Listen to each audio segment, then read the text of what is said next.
What do horror movies and atheism have in common? Is that even a relevant question to tonight's stream? Tonight, we are going to be discussing two things that are quite close to us as atheists and horror fans. We're going to be discussing horror movies and how it relates to atheism, or at least how some atheists treat horror movies, especially those that relate to the supernatural. That and more will be coming up after this.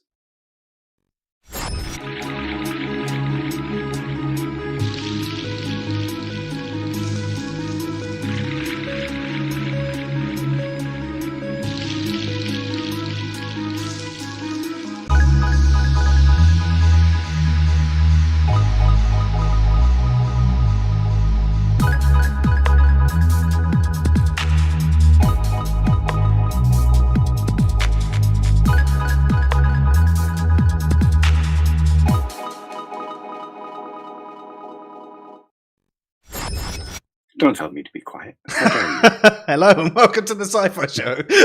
No, not hello and welcome. No, you told me to be quiet. How dare you?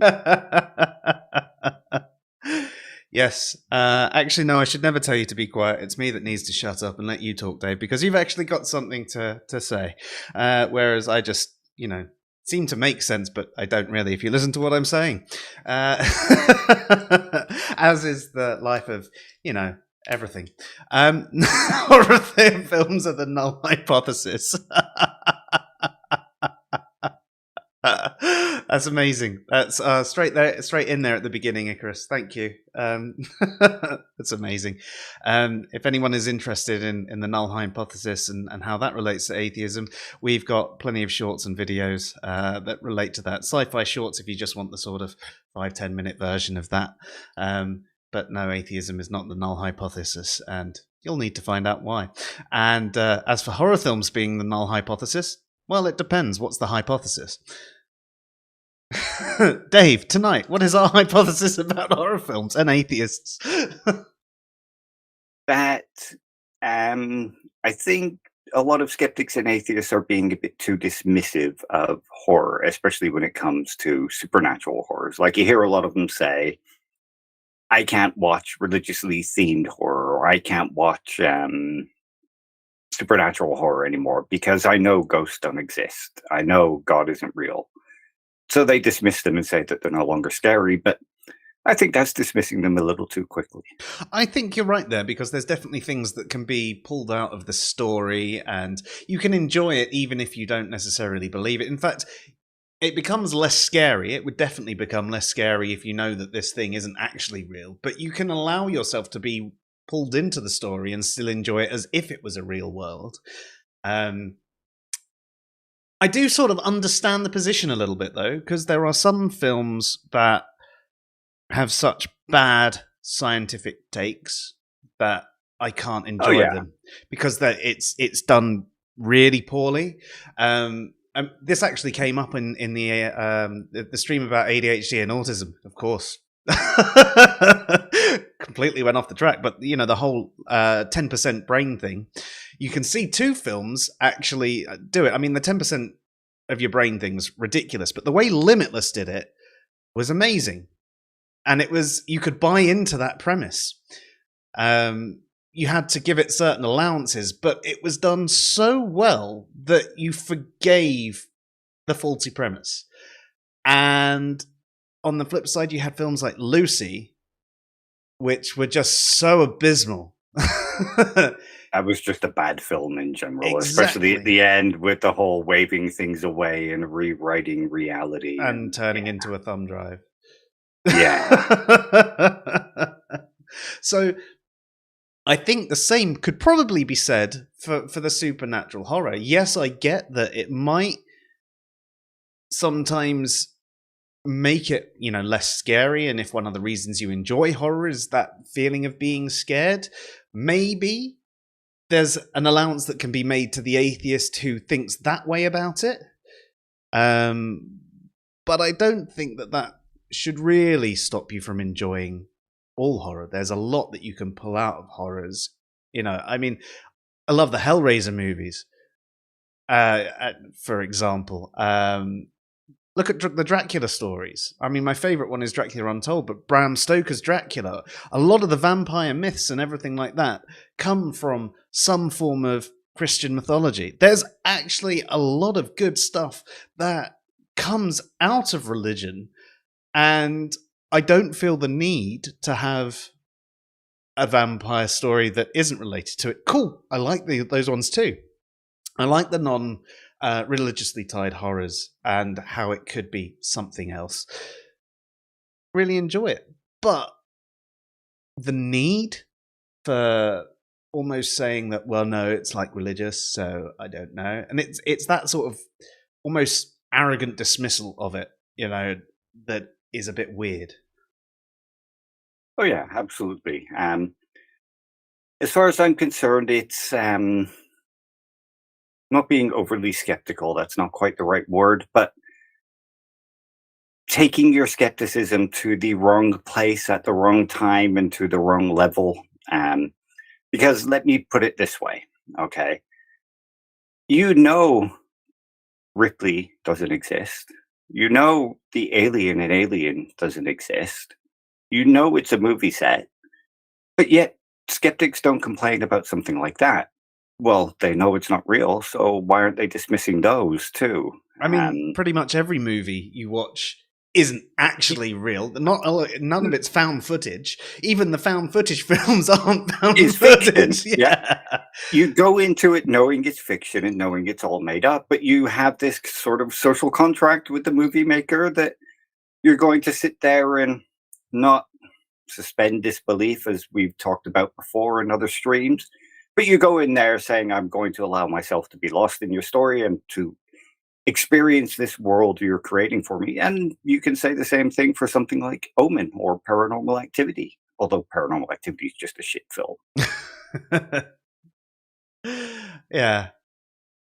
I suppose it's like you were saying, it's taking the conclusions that may well have come from skepticism or the aesthetic of what one believes skepticism to be, and letting it influence other behaviors in a vice-like fashion.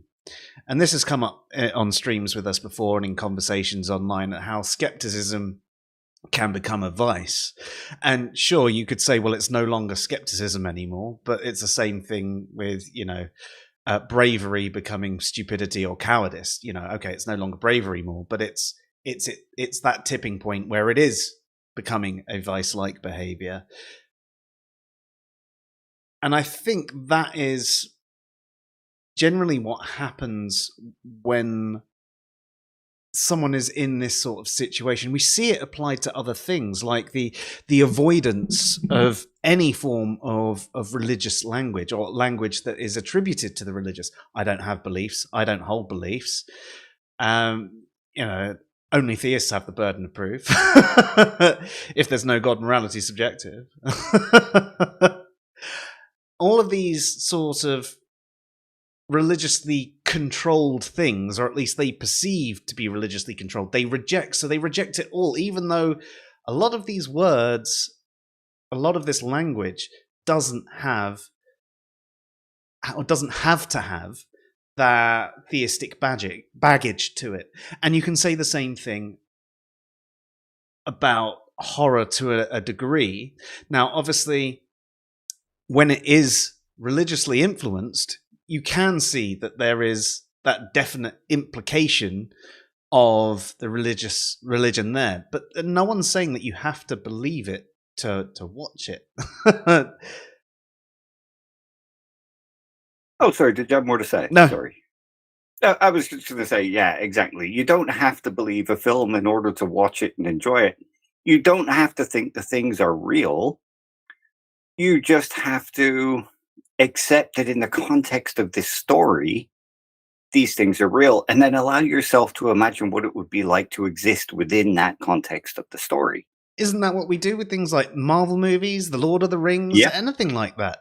And you know what? Even true stories that we watch, they're still not true in the sense of actually happening right there and then. They're a retelling of a story that is not just that. most true stories and their retellings aren't exact retellings because most people's lives are kind of fucking boring. Yeah, Like it's mine been is. dramatized. Yeah, exactly. It's been made to be compelling and made to draw you in. So why, if you have this thing about supernatural elements, and let's face it, to some degree, you could say that superhero films and the Marvel films draw on a kind of supernatural element. Well, yeah, but I suppose that their gods in it are shown to actually be aliens, and it. Yeah. But it is. I agree. It's completely that supernatural thing. It's just a different telling, And oh well, I can accept these gods because they're just aliens or scientific things, scientifically created things from another world and whatever, rather than it actually being. Well, I mean, how many people believe that being bitten by a radioactive spider would turn you into a web slinging superhero? Probably too many, but about that many in the Yeah, grand scheme of things. that's it. You're giving up these things, these sort of I don't believe it, in order to enjoy the story. So why isn't that the same with supernatural horrors or even religiously themed horrors? I mean, if you think about some of the religiously themed horrors like The Omen, or have you ever seen Omen 3, The Final Conflict, where Damien's older and he becomes a politician and he starts to take over the world? Now, we could see something like that play out in this world. Something like Hitler. He's not the Antichrist, but you think of the damage that he caused. Now, imagine a world where there is this guy with such charisma and such evil. What kind of world would that be like? So there is something to be drawn from those things. And in a film, it's not always about the story. It's not always about what's going on. It's about the atmosphere. I went to see A Quiet Place 2 in the cinema. Now, I know that those aliens don't exist, but the sound system, when you're there with that quietness and everybody on the screen trying not to make a noise, and all the people around you trying not to make a noise, it creates a kind of atmosphere that you can allow yourself to be enveloped in to enjoy that story. You put your skepticism aside, you don't have to be a skeptic all the time. No, definitely not. I mean, obviously, you should maintain a thread of your skepticism and not completely suspend your disbelief, because you'd be running out of there if it was completely suspended and trying to, I don't know, depending on what you're watching, you might call the police or whatever. But in general, you can suspend enough of it to allow yourself to be absorbed in this world. Actually, Jared's just come in with a comment which is going to tie into what I was going to say next. So Jared says, I love playing D&D. I don't believe I'm an actual wizard. It doesn't prevent me from placing myself mentally in a world where magic exists, though. And yeah, I mean, Jared, you and me right now, right? I was thinking about how I enjoy playing MMORPGs and how a lot of these games, and I mean, a lot of MMOs are based off the D&D anyway, but a lot of these games have things like clerics and paladins and things like that, and summoners who can summon demons, and so not only is there magic, there is the religious content there.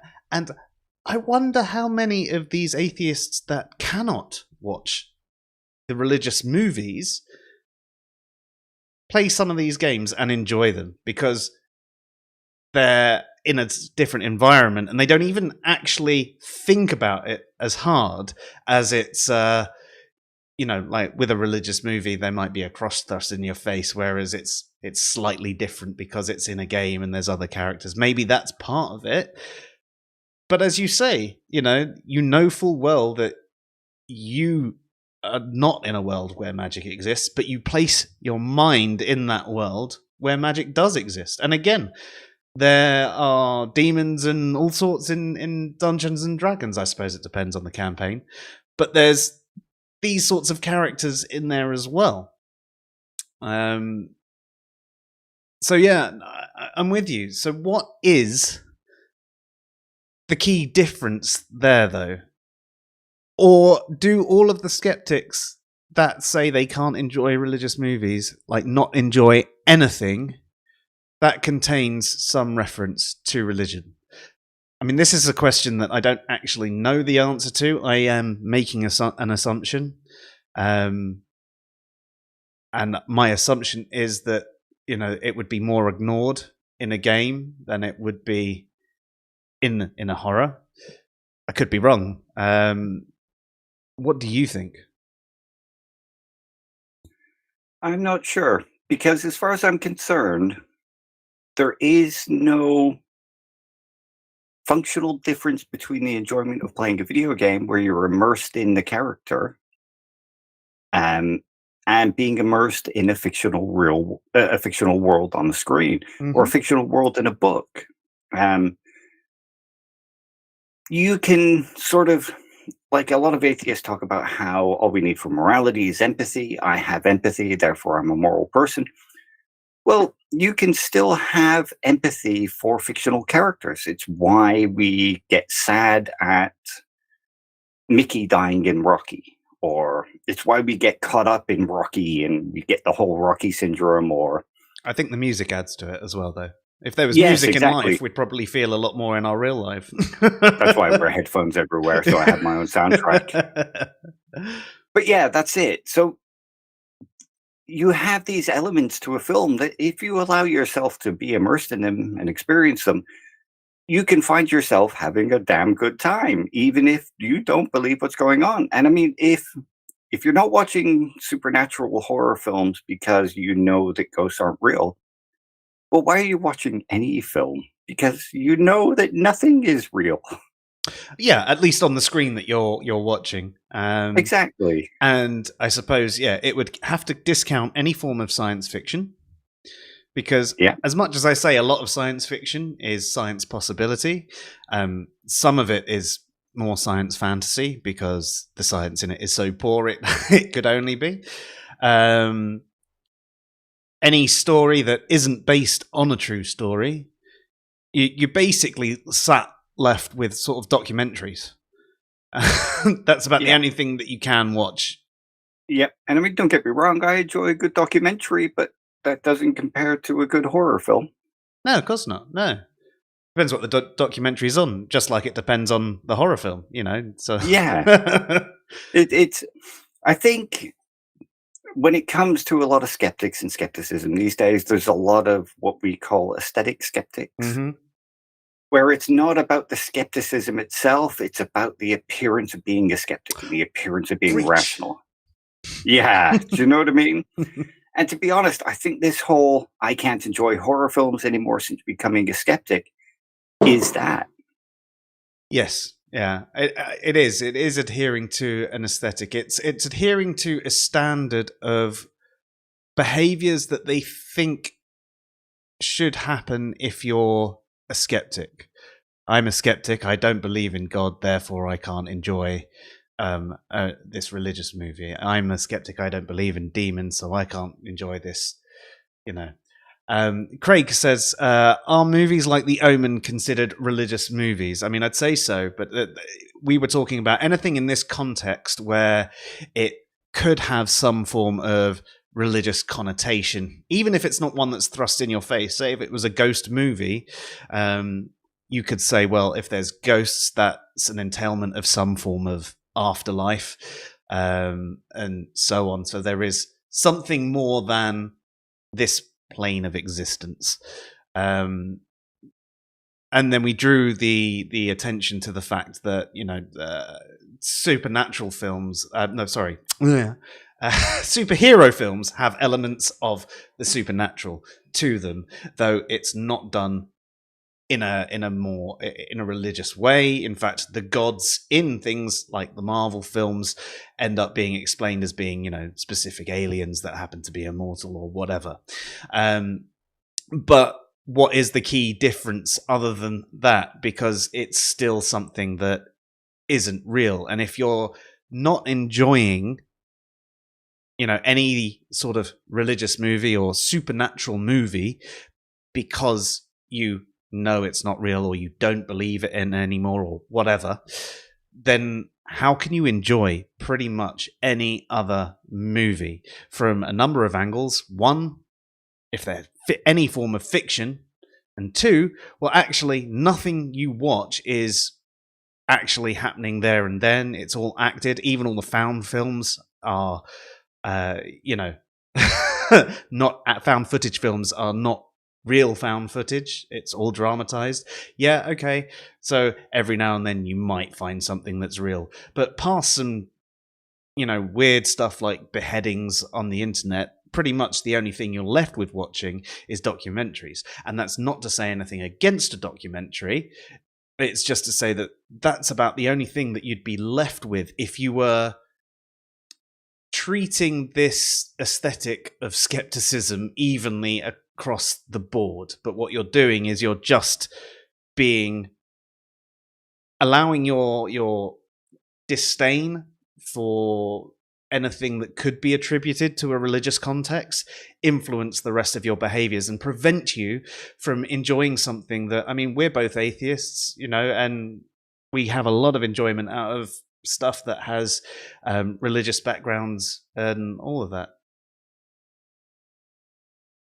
Oops, sorry, I didn't realize it was unmuted. Sorry for all the typing. I don't think it came through, don't worry. Okay, nice one. Yeah, and you raised quite a good point there. Skepticism is supposed to improve our lives. It's supposed to make our life better. So by saying, well, I can no longer enjoy these valid forms of entertainment because I'm too skeptical, then you're being too skeptical and you're allowing your skepticism to make your life worse instead of better. At which point, again, it's an example of skepticism becoming a vice rather than being a virtue. Exactly. Yeah. Skepticism is supposed to be a virtue. There's a balance you walk. There's a mean to being skeptical. If your mum phones and says, "Oh, hi, it's me," and you say, "Oh yeah, prove it," you're not being a good skeptic. You're being a prick. I might start doing that because I am a prick. So am I. But you know what I mean? If you go to your doctors and the doctor says, "Oh, it seems like you got a broken leg," and you say, "Well, that's just an argument from authority. I'm going to go to my plumber and I'm going to get a second opinion," because, your skepticism has become a vice. Or you see the Ocado van pull up, like I need to remember is happening between 10 and 11 p.m. tonight. If the Ocado driver pulls up and he drops these things at your front door and he says, "I'm the Ocado guy," and you turn around and say, "Oh yeah, prove it. I'm going to phone Ocado now and make sure it's you," you're being overly skeptical. The real world just doesn't work like that. And skepticism isn't about denying the real world. It's about getting closer to the real world. Most definitely. I mean, someone here could say, well, this isn't skepticism, it's denialism, or it's cynicism, or it's a form of pseudo-skepticism. So it's no longer skepticism. But I think that's the point that many people miss about the virtue-vice relationship as well. Okay, yes, when it becomes a vice, you might be able to give it a different name, but the whole point is you started with this virtuous behavior, and you've either misapplied it or you've over-applied it or you've applied it at the wrong place or time or whatever.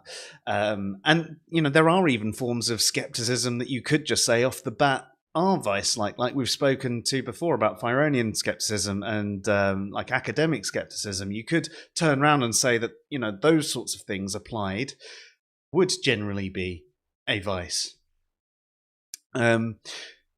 Lone Wolf says, there's a difference in dealing emotionally with an obviously fictionalized version of a religion and a religion that is pushed in your face as being a fact of everyday life. And I think that is something that somehow gets lost along the way as well. And I can understand that could be something that spoilt your enjoyment. If you're in a place where religion was constantly thrust in your face, maybe you could have the attitude of, oh, I just really don't want to hear about religion, so I don't want to watch this because it has a religious context. But that's not the same as saying you don't enjoy horror because you know it's not real. It's a different thing. It's like, I've just had enough of anything to do with religion. And if that was the argument being made by the skeptic that doesn't like horror because of the religious context, I'd have a little bit more understanding for it. We live in a country that religion isn't really thrust in your face at all. Yes, okay, there's the odd, street corner preachers. Very rarely you get someone at your door or in your DMs, but in general, it doesn't. You say that about DMs, but no, I agree. It isn't really pushed. And here's an adverse effect of that same thing. Now, you think you know who Mary Whitehouse is, and you know what the whole video nasties thing was in Britain in the 80s. I can't remember who this is. She was the woman that brought up how bad there being no video ratings was on horror films and how horror films were being disgusting. And she had The Exorcist played in the House of Commons and claimed that, it was going to have kids possessed. She basically led the... Yes. she led the campaign to have films banned. Well, after she had those films banned, there was a cry for people wanting those films. And people wanted to see what they couldn't see. And it created a market for people like me, who was a little bit naughty back then. Yeah, okay. But, it created a desire for people to watch these films. And even though they didn't like those films, there was a different kind of enjoyment coming from it. And yes, Lone Wolf, she is Britain's version of Tipper Gore. Yes, also just like to say hello to everybody who's currently on the stream. I haven't actually given you all a shout out, so I'm just going to quickly run through those in the chat. And those of you that are watching but not in the chat, I can see you out there. Please drop by and say hello. We're not scary. So Sean, hello, Icarus, and good day to Kimmo and Jared and Jovial Dane.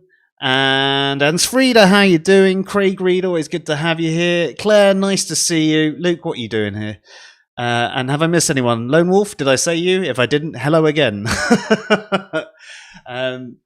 So hopefully you're enjoying the conversation so far. If you've got any questions or anything like that, please get them in. We are going to be trying to run a little bit shorter today because, Dave's got a mission that he's got to do in a little bit. But yes,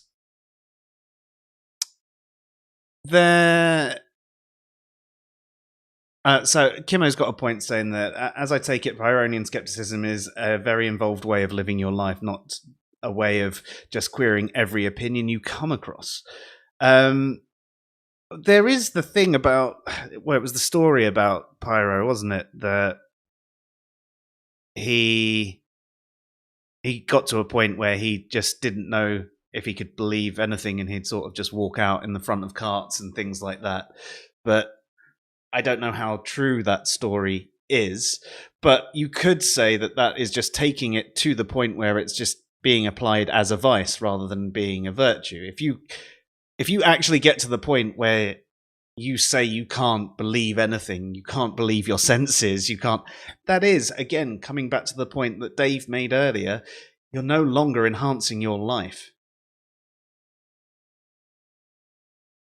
Oh, yeah, absolutely. And Pyrrhonian skepticism, it's kind of about not affirming anything as true. So you're sort of agnostic about everything. But again, you still have to operate as if those things are true, and you still have to operate on the basis that if you walk into a wall, you're not going to go through it. And if you're not, then maybe there's something wrong with you. Mm-hmm. Rather than, your skepticism has gone a bit too far in that sense. But yeah, I mean, when you're applying that kind of things to horror films, nobody's asking you to affirm any of this stuff is true. No. No one. Yeah, that's a very good point. No one's actually saying you have to believe this and actually claim that it's true, or in any way, shape, or form to allow yourself the ability to enjoy it. Luke says, "I like supernatural movies, but don't find them scary." I would say it depends. I think a good supernatural movie can still be scary, though I very rarely get seriously scared by them. It depends on what it is, and the things that actually scare me. I mentioned this in our last stream on horror movies. Is like in The Descent when they're going down through the caves, and they get you've got the walls coming in and all of that sort of thing, and that's more of a because I can actually see something like that actually happening, and so when it comes to the supernatural side of things, generally I don't find that as scary past a jump scare that might get me occasionally. Generally they don't, but sometimes they do. I'm not immune to them.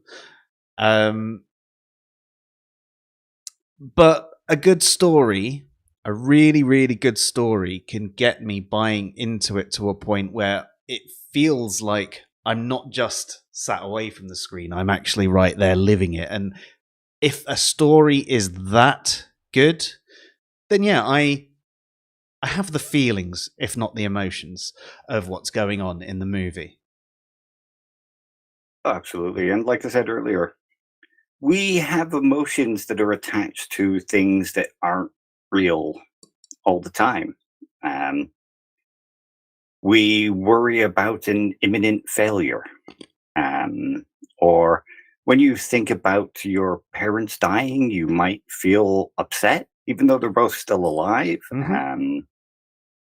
People feel fear when they're walking down a city street, and it's a different neighborhood because they imagine they might get lost. They imagine they might get mugged. Something might happen. Those things haven't happened. They might not likely happen, but you still have an emotional fear of something that's not real. Yeah, most definitely. Lone Wolf says, I agree with Luke. The more scary movies are psychological and more rooted in the depths of depravity in human nature. And I'd probably agree with you there as well. And not just more realistic situations that I could see happening in my life as well.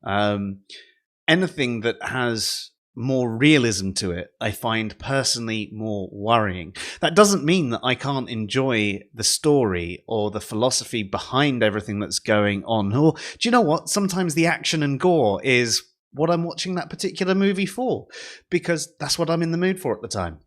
You know, all movies have a sort of purpose, and from time to time you're in the mood for one, not the other. I mean, how many times have you been in the mood for a comedy and really not wanted to watch a horror, or vice versa?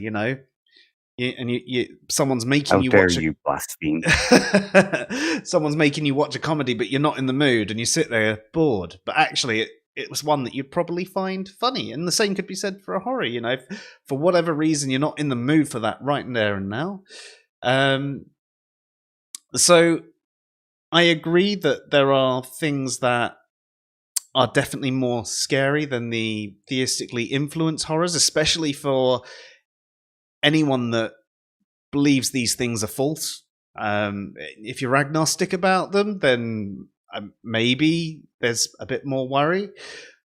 But that still doesn't stop you being able to enjoy the cinematography, the overall story, the soundscape, everything about the movie can turn it into a good movie, even if you're not scared by it. I don't actually think you have to be actually scared by a horror to say it was a good horror. You definitely don't. And I mean, you can think of it something like this. We kind of spoke about this in our last stream. There's something called, I think the term is catharsis and catharsis. The catharsis, with an X rather than S, is the building up of the tension. Um, it's the finely crafted moment where the music is right, the lighting is right, the sound levels are perfect, and it all draws you into this state of tension if you allow it to. And then it sort of rises, and then you release that energy in a moment of catharsis. So you can enjoy a horror film for that, even if it doesn't scare you. If you allow yourself to be drawn in by that atmosphere, you can still have something to gain from it. It doesn't mean you're scared of ghosts. It just means you're enjoying a finely crafted scene. Another way you can enjoy horror films based on the supernatural is the special effects. Like, finely crafted special effects are an art form. Even, I know people complain about CGI and how it's not the same as practical effects, but CGI is still a form of art. And some of it's really good. I mean, the people that do the CG like magic and stuff like that. Or do you know what? Some of the YouTubers that I've seen with like these amazing intros, that like they're falling out of the ceiling and landing in their seats and stuff like that. Even that is like actually quite impressive. Even though with current technology, it's become a lot easier to do that sort of thing. They've still taken the time to do that, or taken the time to pay someone to do it. Some of them, but you can enjoy that sort of thing and go, cool, yeah. So no, I'm definitely with you there. Jared says, I imagine an actual religious horror film, one produced by a religious organization like Pureflix, would be absolutely terrifying. Oh, right. Jared, I think you need to write a small script of how that would actually look like. and just release it on your channel. Just shout it out like a 1-2 minute like little video of your synopsis for what their movie would be like.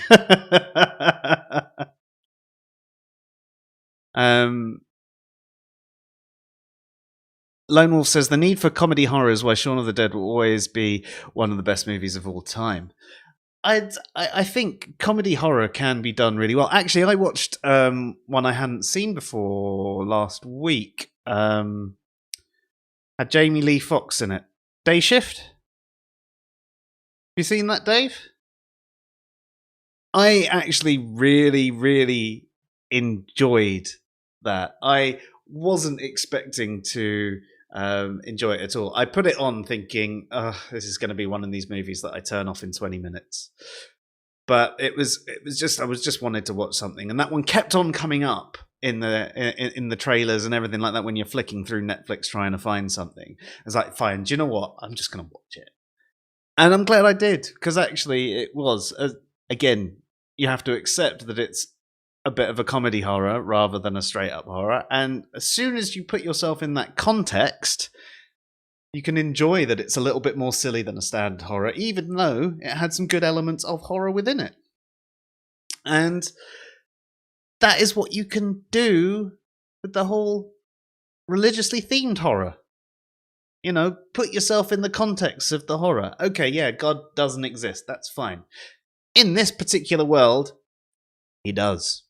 It does. They do. Whatever. Let's enjoy this film. Yeah. And I mean, like, we spoke about themes in horror in our last stream. One of those themes is the loss of control over your life. Or the world being done in such a way that you have no control over what happens to you. And a religiously themed horror can be something like that. Imagine this world outside that you have no control over, and it's greater than you are, and there's nothing you can do to stop it. This is why disaster films work so well. A religious movie like that can just be deemed something like a disaster film. It's just the disaster film is, some evil entity. Yeah. Act of God. Kimmo raises an amazing point. I wonder if porn has the same catharsis thing going on. Is Jurassic Park a horror film? No, I would think not to some really. degree it is. I'd say it has elements of horror, Yeah. but I'd say it's sort of like a bit more. I suppose it's a sci-fi horror, I guess, but like it's more of that sort of action sci-fi in the same way that we were talking about the Aliens movies and how the first one was definitely, it was full of suspense, but it was definitely a horror. And the third one had that same sort of horror feel, but slightly different. But the second one, Aliens, was an action sci-fi that just had horror creatures in it. I'd say it's probably a little bit more horror than the second Alien movie. But it still doesn't really tick all of those boxes. But I suppose the bit where he's going through the forest and suddenly it's creeping out at him and clever girl and all of that sort of thing. You could say that those. Is he there already? Is he early, Dave? Oh, you're muted, Dave. I don't think so. No, it just kind of sounded like the door had opened. Yeah, fair.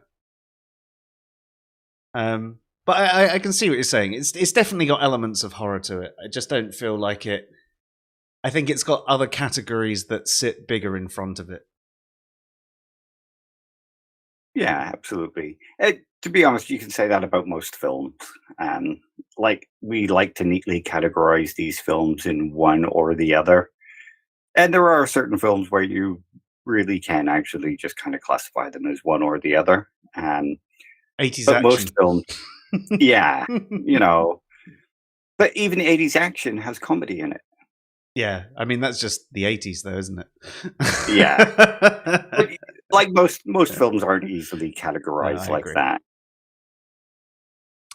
Yeah, most definitely, and but that's just it. I don't think anything is quite as simple as being just one thing, really. There's going to be lots of influence in, especially if they want to add an element of realism to it. For a horror to be truly horrific, you have to first buy into the stories of the people that the horror is happening to, and that can be done in a number of different ways. So Claire says, I love special effects, and I don't believe in supernatural, but absolutely enjoy watching all the movies and series like fantasy. Yeah, I'm with you there. I think that it's, as you say, it's kind of like a fantasy. You just enjoy it for what it is. It's just one of those things that there are quite a few people that don't. Yeah. I mean, I can understand not enjoying horror, but not enjoying horror because you don't believe in ghosts. I think you're kind of missing the point a little. Yeah, sorry, I just read your chat message, Dave. Sorry.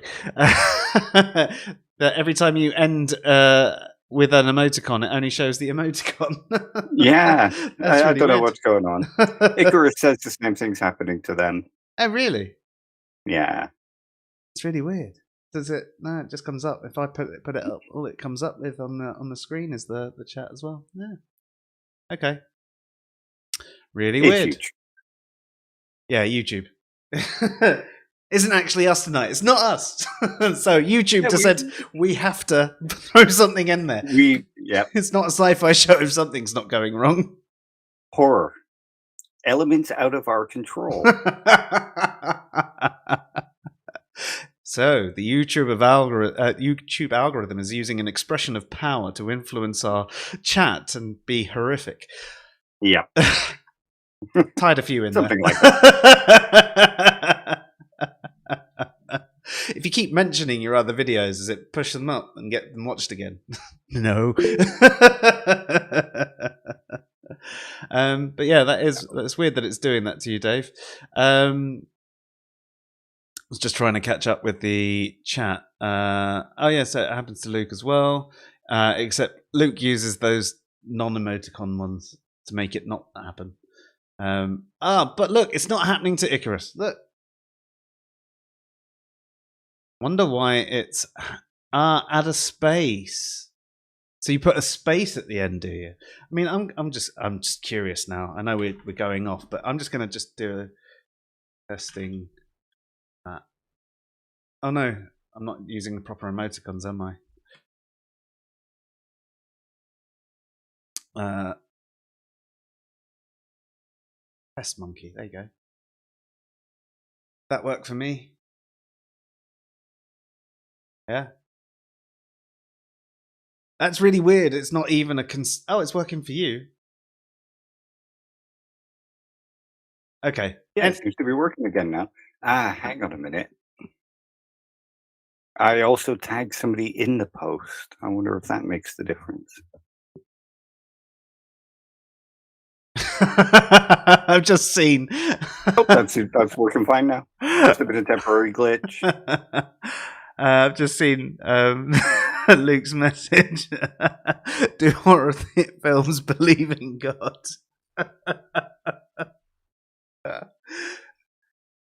No, because they can't.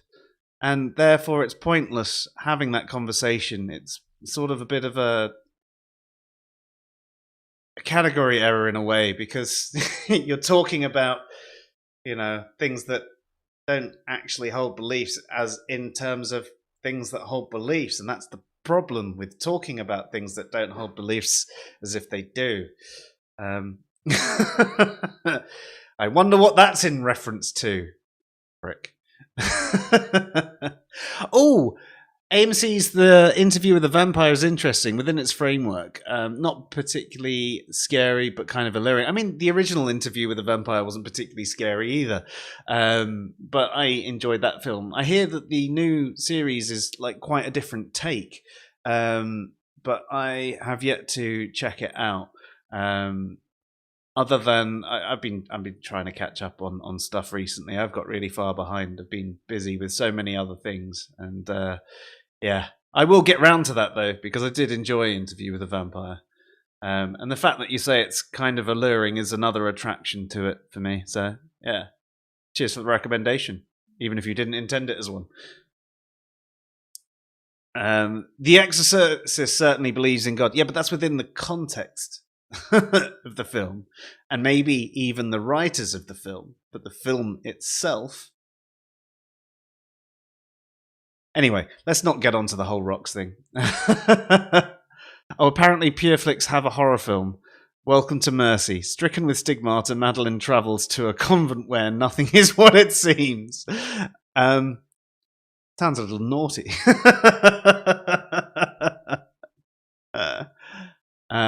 Her friend August is... Shall I start that again? Welcome to Mercy. Stricken with stigmata, Madeline travels to a convent where nothing is what it seems. Her friend August is seemingly the only person she can trust. Together, they must confront the demons inside Madeline before she becomes the Antichrist. If anyone wants to hire me, you are insane.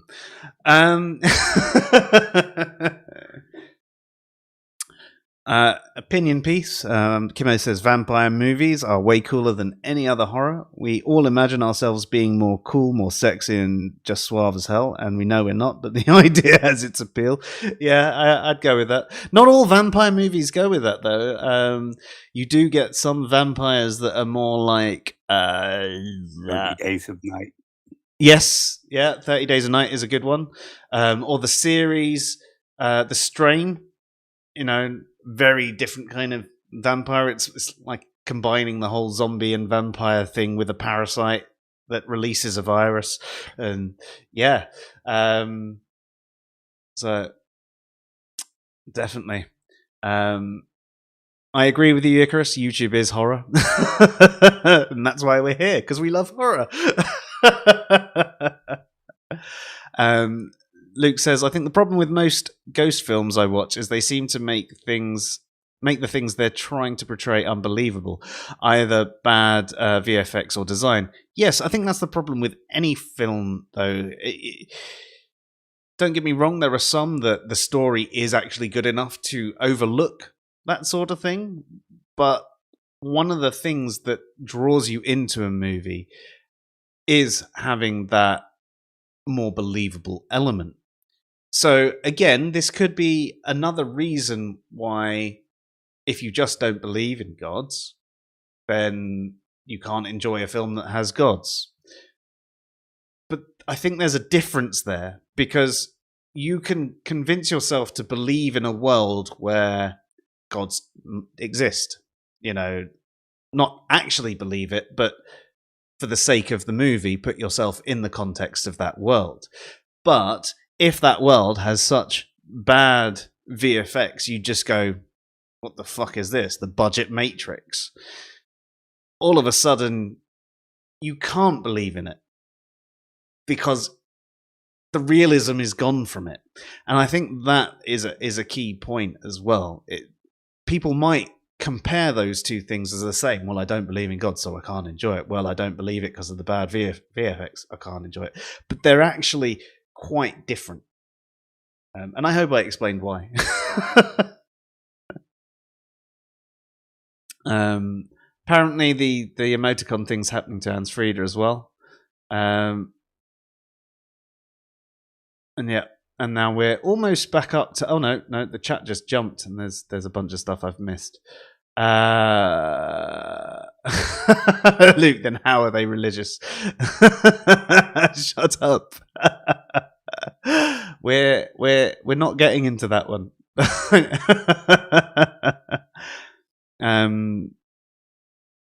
Apparently the new series tried to get into the erotic spirit of the Anne Rice books. That's the interview with the vampire ones, if you're not aware. Luke says, if you see most horror films as metaphors, it helps enrich the movie, and you can get rid of the issues of suspending disbelief. I think that is another good point. It's one of the things that we were talking about earlier, the story, the philosophy, the morals, however you want to put it. There's content within a movie that can be enjoyable. And I think that's one of the things horrors do well. And I'd even say that even with a lot of the religious horrors, they're not always as so in your face of like, if you don't believe in God, this will happen to you. There's often a bit more depth to them than that as well. And sometimes there's a bit of a story. I've got to go. I'll be back in 2 minutes. Okay. And sometimes there's a bit more of a story that is behind it all. So, yeah, I'm definitely with you there, Luke. Hey, Nerdy Rodent, how you doing? Good to see you. It's been a while. How have you been?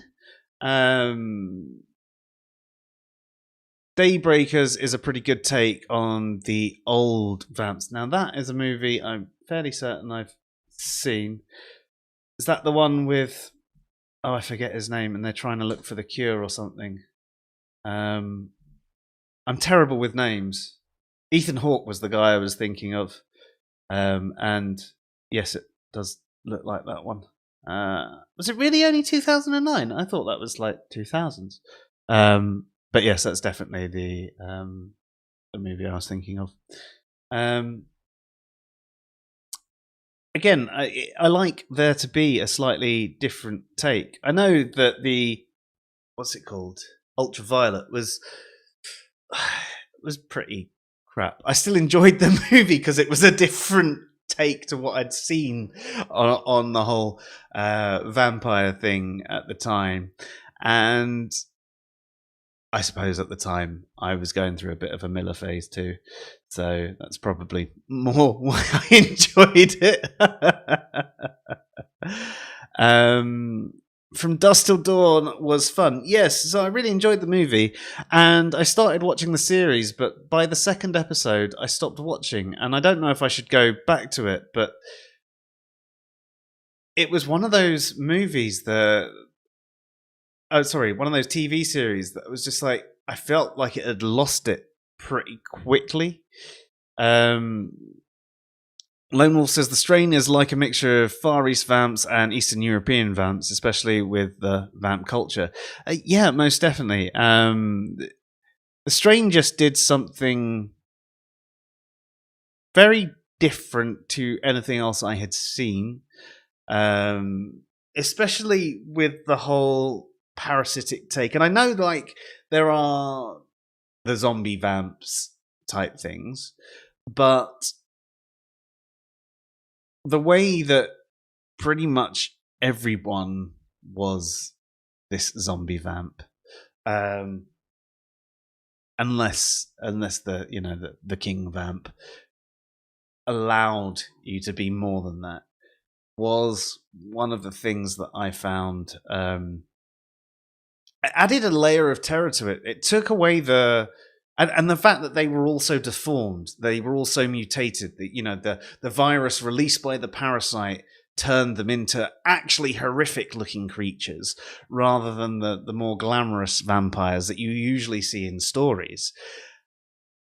And it made it a bit more scary, because you look at it and you go, oh, I wouldn't want to be that. Whereas, as we said earlier, and Kimmo made a really good point about it, you want to be these sorts of vampires. We idolize them, their immortal life, their fantastic beauty, their powers of seduction, how suave they are. Everything about like the sort of classic Anne Rice style vampire, I guess. Or the Bram Stoker Dracula, whatever. It's very, very, very different to that in the strain, and you can feel the difference. I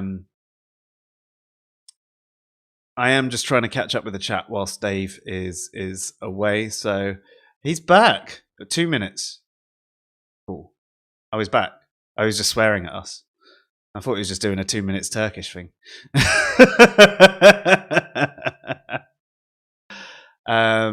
Yes, Nerdy, the D&D point was brought up earlier, and I'm glad that you're saying the same sort of thing. Yeah, there's amazing gods and things like that in the D&D world, and it's all in our imaginations. Luke, most definitely love the Underworld series and Blade. Goddess Granny, how are you doing? It's great to see you. I do apologise if I missed you. Good Omens. Right, so this is a book that I absolutely loved, and I had trouble with the TV series. I watched the first couple of episodes and I enjoyed it, and then the next couple I just went, And it's odd because, I really like David Tennant. But I think the guy that plays, I can't even remember his name, the good angel that's not so good. In my head, I'm saying Bartleby, and I don't know why. But that's not his name. I'm sure it's not. I suppose it could be. I don't know his name. Anyway, I found him just a little too annoying. I guess he played the character too well. And maybe it just came down to that. Sandman, I've only just started watching, and I'm enjoying it so far.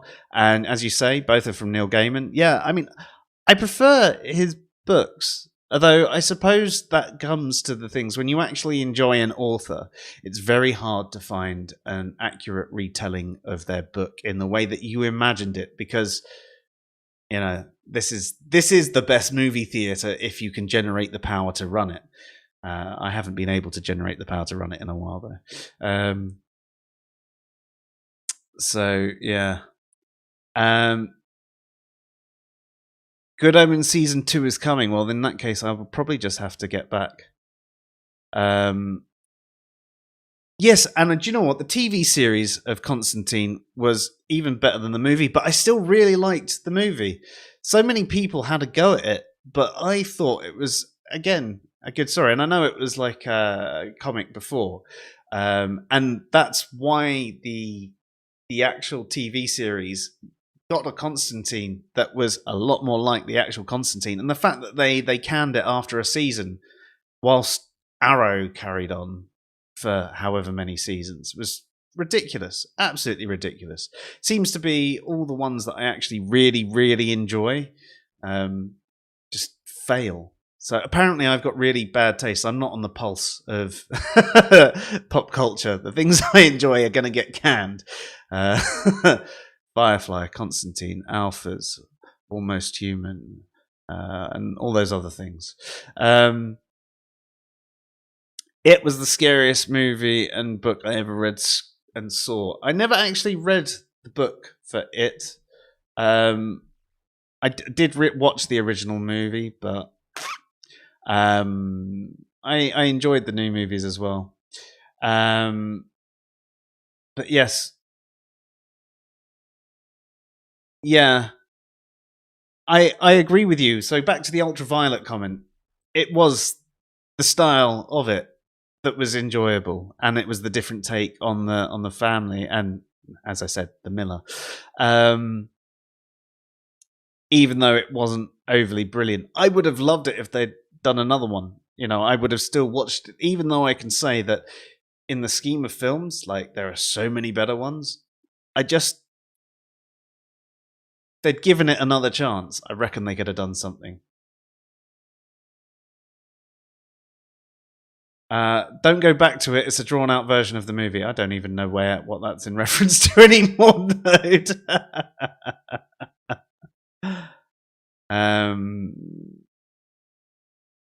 So that's in reference to Good Omens. You love the Pratchett book and love the series. Yeah, so that was both Pratchett and Neil Gaiman on it together. And that was actually my first introduction to Neil Gaiman and what convinced me to try out some of his books as well. I do prefer Pratchett, but Neil Gaiman's brilliant.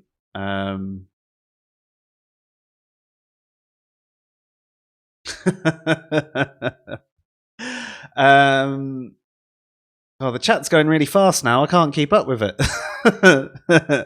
But Dave, sorry. Jared's just come in with the Russian film Night Watch is an amazing religious vampire horror film. Highly recommend if you don't mind subs. I don't mind subs. The wife does. Although I do struggle if I actually watch everything with subs anyway. But I also like the voice to the lips to be moving in the language, should I say, or if it's not the voice.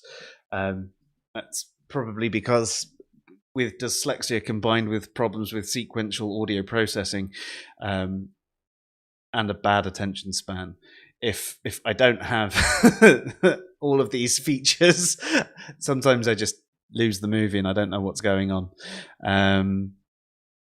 But yes, Angel the sexy vampire. Yes, but at least, I mean, it's something I didn't like about the vampires originally, but at least they turned into the monster vampires when they had their vampire face on. Whereas most of the sexy vampires still kept that and just grew fangs. And they're just a bit pale. I'm just a bit pale, a bit wispy. Look like I need to eat a little bit more, but ooh. Yes, that is the best impression I have of a sexy vampire, because I am neither sexy nor a vampire.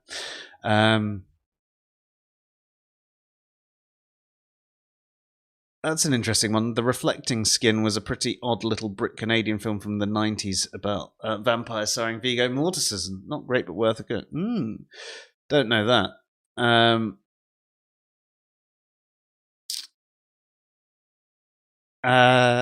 There's lots of talk about movies going on. Lost Boys. See, this is a problem. I actually never watched Lost Boys until I think it was about 10 years ago, and it did not date well. It missed me when it came out. And it's such a shame, because it was one of those movies that as I was watching, I was like, I could see myself loving this, but I can't right now. And it had nothing to do with any religious context. It was to do with how dated it felt.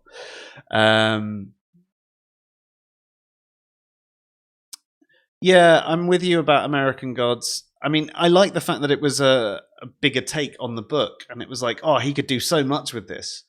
And then, yeah, it definitely got weirder and weirder. I mean, it was weird from the start, but I did enjoy it, and the book was great. I'd definitely suggest the book. From the sounds of it, I didn't watch past about halfway through the second season, I think. And for sounds of it, probably doesn't get much better. Granny got bored with the Sandman after about 4 episodes. That's not good, Granny. I was hoping it was going to be one I really enjoyed. Keanu Reeves said he wants to do Constantine again, and I'm all for it. Yeah, me too. I enjoyed it. You're right, actually. Lucifer was a great supernatural theme series. Again, all the religious context there. And another thing about it, I mean, some of the religious theme stuff, like Lucifer, is actually, yeah, we've kind of got it a bit wrong. And I also like that sort of take on things as well.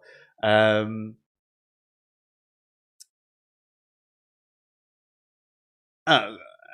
I'm just carrying on. I think I'm caught up with the chat pretty much, but it just did its jumping thing. And I will, we'll draw a line in the sand. You can tag us if you want to say anything again. So, Dave, where were we before you had to go and deal with your Ocado man? Did he come from far away? I'm not sure. But yeah, sorry about that. It was basically... Tilt your mic. You all right? Yeah, you've gone underwater. Can you hear me now? Yeah, it's gone a little bit quieter. Can you hear me now? Yeah. How weird. You see, yeah, I don't know what's up with it. It's kind of weird. Okay, can you hear me now? Yeah, you just sound a bit underwater. Your mic settings haven't changed and you're coming out of your headphones for the mic instead, have you? No. Hang on. Not underwater, muffled, that's the word. Like earlier on, you were much clearer than you'd been like in forever, and all of a sudden it's like, what's happened? How about now? Oh, yes. Okay, there we go. Had it switched? Yeah, sorry, it had it switched over to the headphones. There you go. Weird. Very. I suppose maybe when you went out of the room and came back in again, it disconnected, reconnected, and Windows has this habit of going, oh, you've connected a new device. Clearly you want to use it as your sound thing right now. It's like, yeah. No. No, I just want what I said before. Yeah, sorry about that. The Ocado thing, it was the difference between £5 delivery and £0 delivery if I got it at this time. So yeah, that's fair. I can't remember where we were, but I think we could probably move on now. Because, we've spoken quite a lot about why it's a bit ridiculous for skeptics to... Why don't you just quickly summarize all the points that we've just discussed, about reasons it's ridiculous, the pseudo-skepticism thing and all of that. Just a quick recap of what we've discussed before we move on. Yeah, sure. Like a lot of the people say, I can't enjoy supernatural horror anymore because I've become a skeptic and I now no longer believe that these things are real. Well, you shouldn't be believing that anything in a film is real at all. If you were doing that before, then you weren't just not being a skeptic, you were being a bit odd. Nothing in a film is real. So if something being real means you not being real means you can't enjoy the film, then you shouldn't be enjoying any film. And just to bring in a sort of weird comparison, how many people enjoyed Bill and Ted's Bogus Journey? Yeah, it's a hell of a film. It's a great film. It's got death in it. Nobody believes in death. They go to hell, and it has one of the most incredible and inventive versions of hell ever. You don't believe in hell, you shouldn't be enjoying Bill and Ted's Bogus Journey. They go to heaven, they get station. Why are you enjoying Bill and Ted's Bogus Journey? So it seems to be that this is little more than an attempt to be over-skeptical, to prove how you're so skeptical that you can no longer enjoy a film. Well, that shouldn't be happening because skepticism is about making your life better. It's about improving your life. And if you can no longer enjoy a film format, you're probably taking your skepticism a little bit too far because you're making your life worse. You're taking enjoyment out of... Everybody needs enjoyment in life. Nietzsche says art is what makes life worth living, and horror films can be art. So you're taking away one of the things that makes life worth living. If you enjoyed horror films about the supernatural before, you should still do it. Because there's certain elements within horror films based on the supernatural that you can still take, like the special effects, the lighting, the setting of the scenes, the catharsis and catharsis, all that kind of stuff. So I think if you're going with this route that you can't enjoy a supernatural horror film anymore, or religiously themed horror film, you're being an aesthetic skeptic. You're saying that you're doing what you think a skeptic should do rather than doing what a skeptic should do. If all that makes sense. It definitely did to me, but I was here for the whole conversation, so it would. Yeah, and I spoke very quick and ran it all through very quick. No, thank you for doing that. So, from here, what did you want to discuss? Well, I'm thinking, what kind of films can... I mean, we've already run through that, an atheist or a skeptic, if they can enjoy something that's not a horror film based on something that's not real, they shouldn't be. But they shouldn't be enjoying any. But atheists still enjoy horror films. So what kind of horror films are for atheists? And here's a distinction to be made as well. Is an atheist horror film just a horror film that an atheist can enjoy? Or is it a film directed at atheists? It's one that doesn't believe in gods. Yeah, that's true.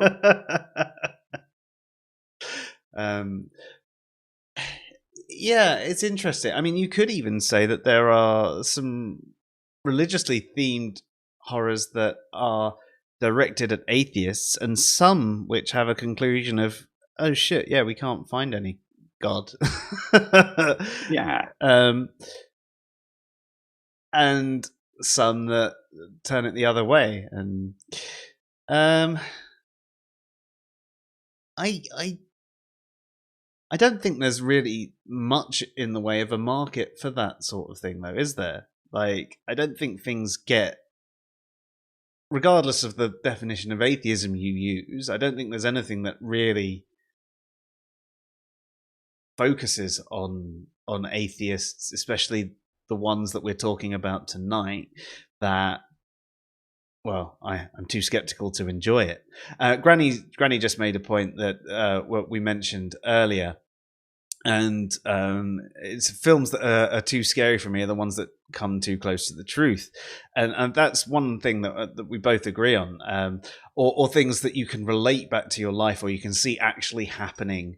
But again, it could be you can buy into a horror even if it's something you don't typically believe in, if everything else is so believable within it. The story being told that leads up to the unbelievable thing is so completely believable that actually, for that moment, you forget that that thing that's happening isn't believable. Well, here's one I can name. Have you ever seen Red State? I don't think so, actually. By Kevin Smith. Red State. I don't think so. No, I haven't. Okay, well, that everybody complains about this one because it's Kevin Smith doing a horror film, and then everybody complains about Kevin Smith and Clark's. But it's actually really good, and it's about two kids who are kind of the typical rock metalhead kind of kids, and they're online, and they organize to go and get laid. And they end up being trapped by a religious cult. And this religious cult is going to punish them for this. And it's like a Christian religious cult, sort of like Westboro Baptist style thing, but taken to another level in that they murder atheists and murder sinners. So you could sort of say that that is a horror film aimed at the atheist. Quite literally. Yeah. So that could be considered an atheist horror film. And if you allow yourself to think, well, these kind of cults do exist, maybe not to that extreme, but what if they got that extreme? You go on the internet, all that kind of stuff. And there's a film called The Ledge. Do you ever watch the biker thing? Biker Mice from Mars? No, it's like a TV show about bikers, not Mayans MC.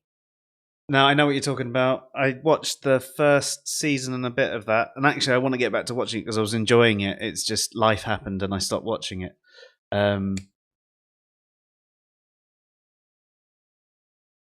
Yeah, it's right on the tip of my tongue, but it's not coming out.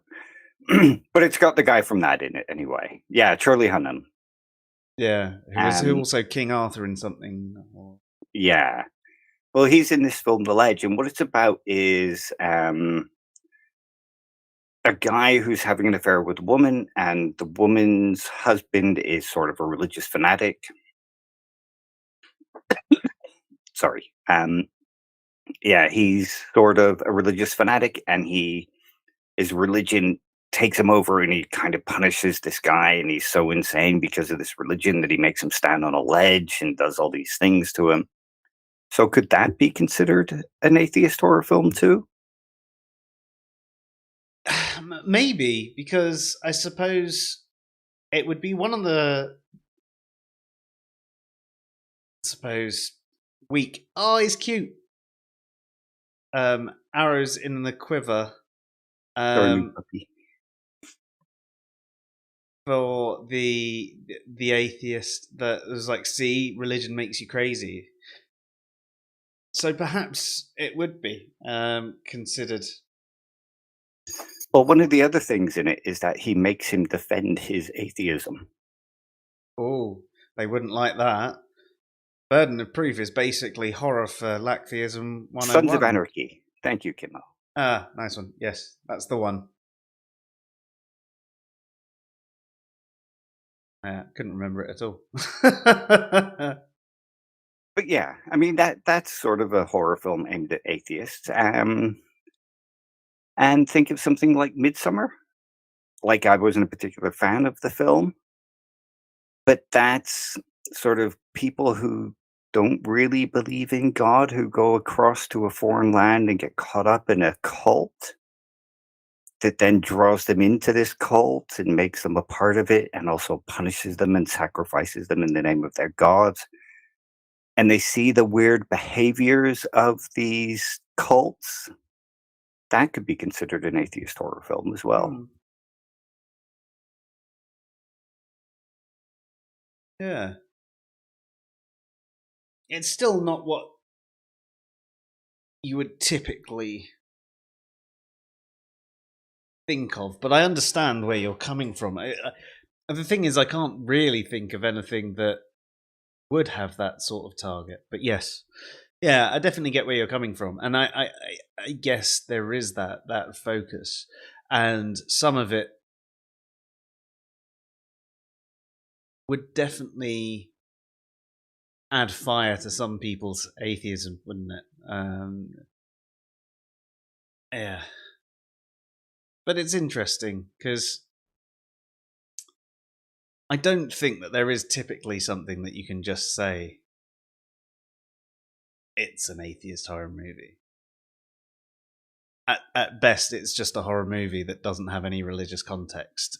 If we're being as strict as we were being the other way, if it's got supernatural elements to it that are not explained by science and therefore not actually supernatural, then it is therefore religious in some way. It would just be something that doesn't have those elements. But the idea of a target targeted at atheists. Yeah, that's more what I'm talking about. Yeah. And I can see your point, and yeah, it definitely sounds that there's a few of them that have that idea in mind. But you could also say that there are some that are very much targeted at atheists in a way to try and convince them not to be atheists anymore. And that's a different form of targeting. Rather than... Sorry?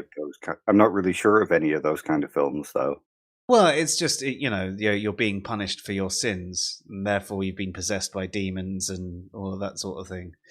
But there'd be the sort of ones that would generally turn off an atheist. But you could say that it was done with the intent of showing atheists their sinful ways and what could happen to them. But it's a different kind of target. It may have been intentionally targeted at the atheist to convince them not to be atheists, but it's had the inverse effect of these particular people going, well, I can't watch that, it's a load of bullshit. And these other ones that you're talking about, the focus there is Yeah. Told you them crazy. To a degree. Yeah. And other elements to it too, obviously. I'm just saying, like. Yeah, and Luke brings up another good one in like I wasn't a big fan of Cabin in the Woods, but this is a sort of trope that's happening now where you take the skeptic, and this might be sort of similar to what you're talking about here, where they take a character who is specifically a skeptic and put him in front of the supernatural, and the fear of the supernatural slowly takes him over and whatnot. Yeah. And it's an interesting one because it's a question that I think that we atheists and skeptics should actually think about. What if the supernatural was actually put in front of us? How would we deal with that? How would we justify it? Because I think that we'd have to start off from the point of, well, I need a bit more than you just telling me that you're this thing. How do I know that that's not like makeup you're wearing? I've seen some really good cosplayers, right? Well, here's another good example of that kind of thing. I need more than just how do I know this isn't just makeup, et cetera, et cetera. Have you ever seen 1403 with John Cusack, adapted from a Stephen King tale? 1406? 1406, that's it. Then yes. Yeah, sorry. Where he goes into the hotel room and all the weird things start happening. Well, that could be considered to be a film aimed at atheists or skeptics. Yeah. Been a while since I've seen that one. I think I was working at Blockbuster at the time. One of my favorite films ever. Yeah. Might be time for a rewatch. But yes. Yeah, I suppose there are those sort of things where you do have the skeptic. It's two different sides to it, really, isn't it? You've got Luke makes a point in the chat later on saying, not necessarily to convince. It's more about demonstrating how we don't know everything, and an atheist accurately usually claim they do. And I think that's part of it, but I think it's whether it's a case of trying to convince you to stop your evil ways as an evil atheist, or it's to at least go, if you're wrong, this could be the case, so have a think about it. Either way, you could say that there is that target there in place, but it's a different kind of target to the other movies, which might not actually have any supernatural elements in. It just has a religious person doing something to an atheist, for example.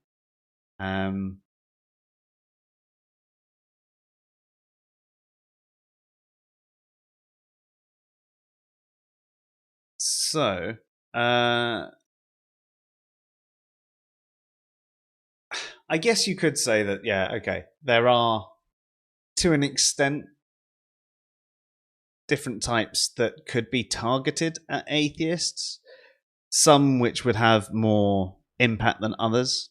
Some that are trying to target them to at least get them to doubt their ways in some way or another probably don't work because they're just filled with all the supernatural stuff. One example of that, Luke just made a post saying, have you seen those 80s Christian videos with the rapture? An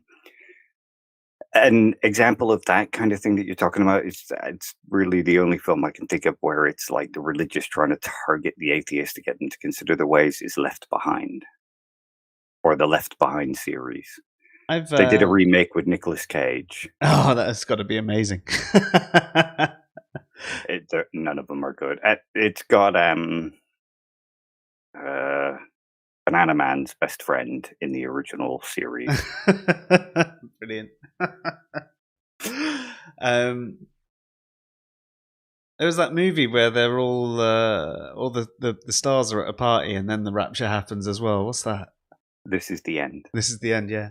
There you go. Whatever. It's a brilliant film. It's James Franco Yep.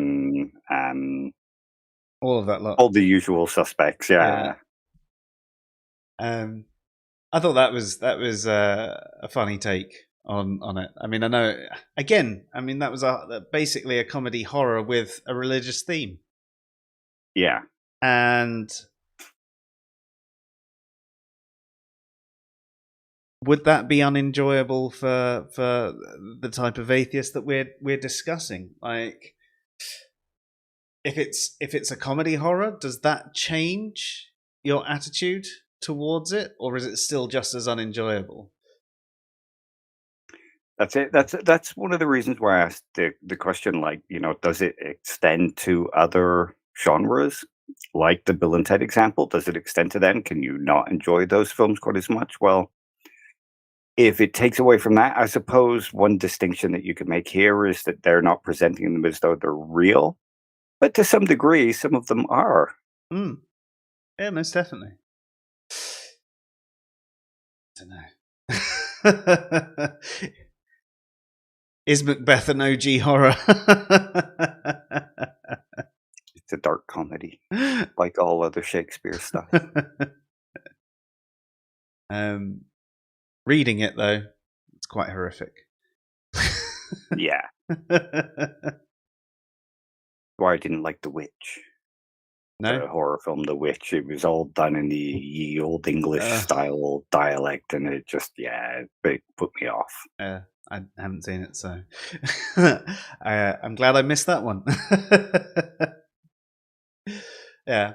Okay, so I think it's fair to say that there can be certain justifications for not enjoying a religious horror that we mentioned earlier. If it's constantly thrusted in your face all the time, you might go, well, I just don't want to see anything to do with horror. So that sort of thing could be at least somewhat understandable. Whereas, being overly skeptical, turning your skepticism into a vice and basically just not enjoying something because I don't believe in it, it's probably inconsistent with everything else that you enjoy, unless you also don't enjoy all games, all movies, and pretty much anything other than documentaries and reading peer-reviewed science papers and that sort of thing. Because there is, even in the true stories, there's fiction in absolutely everything. Because they're dramatized, they're made more interesting. You look at stories that come out about serial killers and stuff like that, even that, they're made more interesting for the home viewer. And there's stuff that they can't know and just assume, which happen in the bits where they're on their own or they're with one other person that they killed. Like, there's a recreation going on there. They're not going to have got everything accurate. They can't read the person's mind. So I think that there is definitely that bit of inconsistency there going on, because even I haven't met someone that claims they don't like horror, religious horror, to say they for the reasons of it being religious, saying that they don't like other things that they don't believe in. But there can be valid reasons for not liking horror or not liking wanting to watch something with a religious context, and I do understand that there can be those, and there's probably more than that we did mention earlier. But in general, that's not the argument being made. And I think that there is a lot that you can get out of these films. Dave, was there anything else you thought that would be prudent for us to cover tonight on this topic? Nope, that seems all good. We got quite a lot covered there. We did, and it was interesting. Even if I had to waffle on for 5 minutes talking out my ass. Yeah, well, I need food. I'm a fat fuck. You know, what can I say? Yeah, as if I don't spend the rest of the time waffling on talking out my ass anyway. So do I. I don't know anything about what I'm talking about. Awesome. So, ladies and gentlemen, next week there may not be a stream or the one after because, right, I booked a holiday earlier on today because I was just like, fuck it, I haven't been away in like 5 years, haven't even had a honeymoon. And our passports all came through, and it was just like, right, I'm doing it. So I'm off from Wednesday to Wednesday, but I don't know if there'll be a stream on Tuesday. And the following Thursday, we don't get back until very, very late on the Wednesday, and we've then got a 2-hour drive home, and so I don't know what's going on. However, I will hopefully have time to try and do a few more little videos and things like that in between everything else. So just to let you know, if you don't see us on air for a couple of weeks, we will be back. It's just because I'm actually having a holiday. So yeah. Dave, was there anything that you wanted to cover off? You've recently released a new video, haven't you? Do you want to tell people? Oh yeah, atheism and intellectual honesty, and it was prompted by a tweet from Beat the Cult, who claimed that atheism is the only intellectually honest answer to the question, does God exist? So in the video, I discuss what it means to be intellectually honest, and then I compare different definitions of atheism to what it means to be intellectually honest to assess whether or not they're intellectually honest positions. And I also look at some of the other positions to see if the claim that atheism is the only intellectually honest position is true. Awesome. So I think everyone should check that out, and obviously check out your entire Armchair Philosophy series. You can find them on the Answers and Reason channel or Dave's own channel as well. So really, really, really, really good. Oh, and Kimo says he's already watched and liked that vid. Awesome. Cheers, Kimo. Question before we go. Has anyone ever actually said that they no longer like some horror because they no longer believe in it, as they are such excellent, rational, critical, skeptical rationalists? Well, they don't add on that last bit, but yes, we've heard plenty of people say that they don't enjoy it because they no longer believe in it. They can't enjoy, religious horror for those reasons. And that's what sort of inspired the conversation tonight. Jared, thank you so much for coming. Enjoy your dinner. Go and try and convince yourself to not enjoy it. Have yourself a good one. Right, well, then, if there's nothing else, then that's...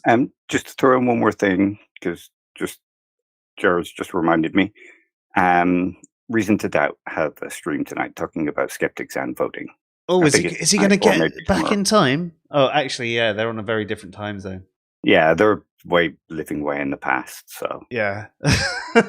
I'm always on the cusp of sleep whenever they're doing their thing, and I actually really enjoy listening to them, so it would wake me back up so I can never really catch them when they're premiering. But yes. But yes, definitely check out Reason to Doubt. They're really, really good. We had them on a few weeks ago, and really, really lovely guys. And the quality of their content's much better than ours. Yeah, a lot smarter than we are. Yeah. But please don't leave us. We love you. Right. Have yourselves a good one, everybody. And we will catch you soon. Just a quick reminder to check out Dave's Armchair Philosophy series and new video on intellectual honesty and atheism.